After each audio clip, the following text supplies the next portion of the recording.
Okay, this is the long road to Emancipation. This is the Frederick County Courthouse, former county, oh yeah, it was the, now it's City Hall. It used to be the Frederick County Courthouse. That's why it shows up in the ghost tours. But anyways, this is the Civil War trails. This is a good one. Passionate, we just had the,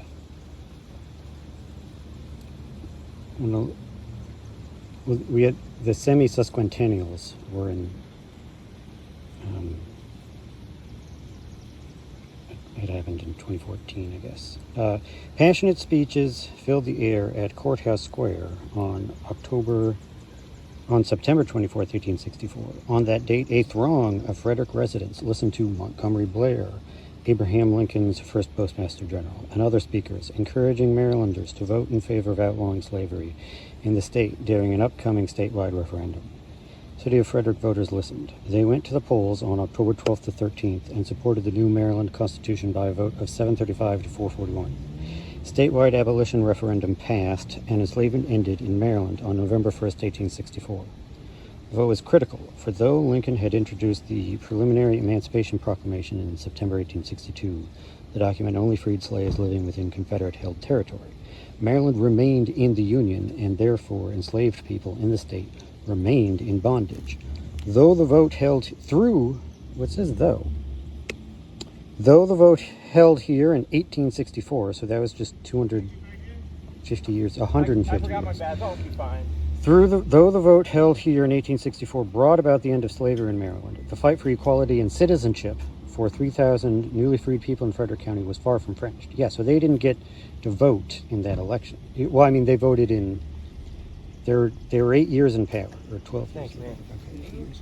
And so then it's, you are here, City Hall, Ramsey House, A, All Saints Episcopal Church, B, yes, I know there it is. Yeah, it's in church, okay.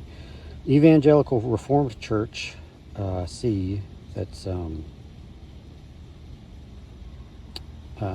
used as a U.S. Army hospital from September 1862 to January 1863. Then D, Trinity Chapel, founding location of the Frederick Ladies Union Relief Association during the Civil War. E, Kemp Hall, Old City Hall, parentheses, Brewer Valley. In May 1861, yeah, this is the big one. In May 1861, the wooden courthouse that stood on this location burned down following a political rally. While the existing brick courthouse was being constructed, Confederate soldiers occupied its unfinished basement as a guardhouse during their 1862 occupation of Frederick. In October, President Lincoln passed by the square on his way to visit a Union general, recuperating on neighboring Record Street, Site A above. So that's why they mentioned Ramsey House. I'm like, why are they mentioning? And so that's President Lincoln here visited here in 1862 to visit somebody who'd suffered wounds from Antietam. And then All Saints Episcopal Church used as a U.S. Army hospital from 1860. Okay, we already read that. Yeah, so in May 1862, the wooden courthouse burned down, and that was after a rally. The Frederick was, so we'll go to the next one after this. And so this is Frederick County Courthouse Square in the 1880s. Well, so that's after this was burned down. So it used to be the courthouse. Now it's City Hall. Okay. So we'll time the walk to get to my next favorite sign.